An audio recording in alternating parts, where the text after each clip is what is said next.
Putin एक dictator है और दुनिया के लिए एक विलन। पुतिन ने रशिया पर राज करने के लिए रशिया के कॉन्स्टिट्यूशन को भी बदल डाला है। पुतिन के खिलाफ कोई भी आवाज नहीं उठाता है और जो अपोजिशन में खड़ा होता है पुतिन उसको ही साफ करवा देता है। लेकिन रशिया के लोग पुतिन को अपना हीरो मानते हैं। उनके लिए वो हीरो है क्योंकि पुतिन ने रशियन इकोनॉमी को बचाया है। उनके लिए वो हीरो इसीलिए भी है क्योंकि पुतिन ने रशिया को आतंकवाद से बचाया है। पुतिन जो केजीबी का एक स्पाई एजेंट था वो कैसे रशिया का प्रेसिडेंट बन जाता है। पुतिन ने प्रेसिडेंट बनने के बाद 2008 में जॉर्जिया, 2014 में यूक्रेन और 2022 में दोबारा से यूक्रेन में इन्वेड किया है। 2 दशक में ही पुतिन ने रशिया को 3 बड़ी वॉर में धकेल दिया है। फिर भी रशिया की पब्लिक पुतिन को ही सपोर्ट कर रही है। बट क्यों? और रशिया के विरोधी देश नाटो और यूएस जैसे देशों के लिए पुतिन एक विलेन से कम नहीं है। भारत के लिए भी पुतिन एक विलेन है या फिर सच्चा दोस्त? आइए जानते हैं आज के इस वीडियो में।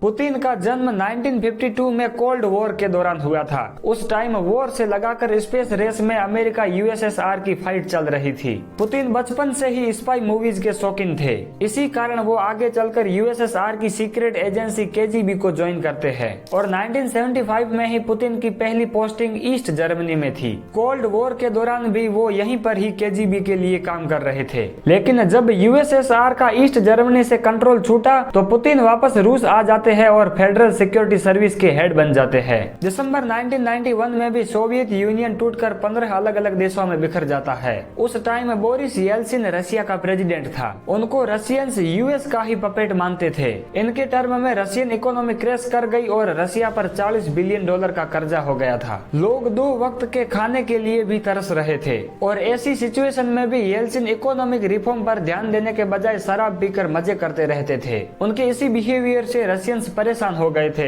ऑयल और गैस के प्राइस गिर जाने से रशियन इकोनॉमी तो वैसे भी गिर गई थी और तभी 1999 में येल्सिन पुतिन को प्राइम मिनिस्टर बना देते हैं।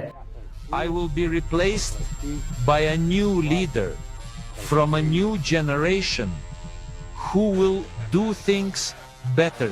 Клянусь, при осуществлении полномочий президент। मतलब केजीबी के एजेंट से सीधा रशिया का सेकंड मोस्ट पावरफुल पर्सन बन जाते हैं और 2000 तक पुतिन प्राइम मिनिस्टर बने रहे। इस टाइम तक रशियंस पुतिन को जानते भी नहीं थे, लेकिन एक लड़ाई ने पुतिन को पूरे रशिया का फेवरेट बना दिया था। हुआ ये था कि सितंबर 1999 में मॉस्को में जगह जगह पर बॉम्बिंग हो रही थी। इसके पीछे किसका हाथ है इसका पता लगाने के लिए पुतिन को इसका इंचार्ज बनाया गया था और पुतिन ये पता लगा लेते हैं कि इसके पीछे चेचन्या का हाथ है। पुतिन ने प्राइम मिनिस्टर रहते चेचन्या में इन्वेड कर उसे हरा दिया। उसके बाद से ही पुतिन की पॉपुलैरिटी ने एकदम से जंप मार दिया था और अब पुतिन पूरे रशिया के फेवरेट बन चुके थे। उसके बाद पुतिन 2000 से 2008 तक रशिया के पहली बार प्रेसिडेंट बनते हैं। उसके बाद 2008 से 2012 तक वो दोबारा से प्राइम मिनिस्टर बनते हैं और अपने ही आदमी को एक पपेट प्रेसिडेंट बना देते हैं, क्योंकि उस टाइम रशिया का कॉन्स्टिट्यूशन कहता था कि आप लगातार 2 बार प्रेसिडेंट रहने के बाद तीसरी बार प्रेसिडेंट नहीं बन सकते हो। और फिर 2012 में वो फिर से प्रेसिडेंट बन जाते हैं। 1999 से 2008 तक पुतिन ने रशिया के लॉ ऑर्डर में रिफॉर्म लाकर उसे बेहतर बना दिया था।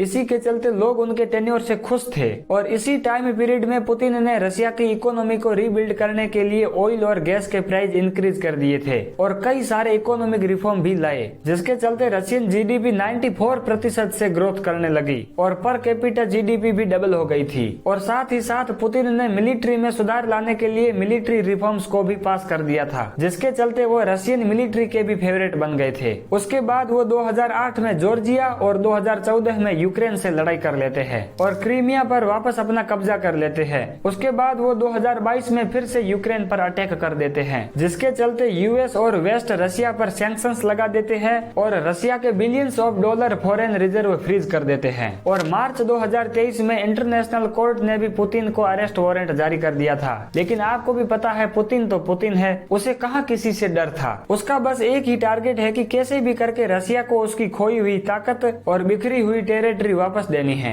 और 2021 में तो पुतिन ने कॉन्स्टिट्यूशन को ही बदल डाला और खुद को 2036 तक रसिया का प्रेसिडेंट बना दिया। फिर भी रशियंस खुश है। पुतिन पर करप्शन, डिक्टेटरशिप और ह्यूमन राइट्स को वायलेंट करने के भी आरोप लगे हैं, क्योंकि पुतिन ने अपने अपोजिशन को ही खत्म कर दिया है और रसिया की स्टेट मीडिया पर भी कंट्रोल कर लिया है, जिसके चलते रसिया की गवर्नमेंट के खिलाफ कोई भी कुछ भी नहीं बोल सकता है। और कॉन्स्टिट्यूशन तो पहले ही चेंज कर दिया था। कहीं कहीं पर तो ये भी बताया जा रहा है कि पुतिन दुनिया के सबसे रिचेस्ट पर्सन हैं, जिसके बारे में किसी को कोई जानकारी तो नहीं है, लेकिन उससे हमें क्या लेना देना है। हमें तो इस बात से फर्क पड़ता है कि पुतिन भारत के लिए कितने इम्पोर्टेंट है। रसिया पर सैंक्शंस और भारत पर टैरिफ लगे होने के बाद भी भारत अपना 40% ऑयल रसिया से इंपोर्ट करता है। रसिया से भारत ने S-400 मिसाइल डिफेंस सिस्टम भी खरीदा था, जिसकी इम्पोर्टेंस हमें ऑपरेशन सिंदूर के दौरान पता चली थी, जिसका सक्सेस रेशियो भी 100% है। यूएस हमें अपना F-35 खरीदने के लिए फोर्स किए जा रहा है,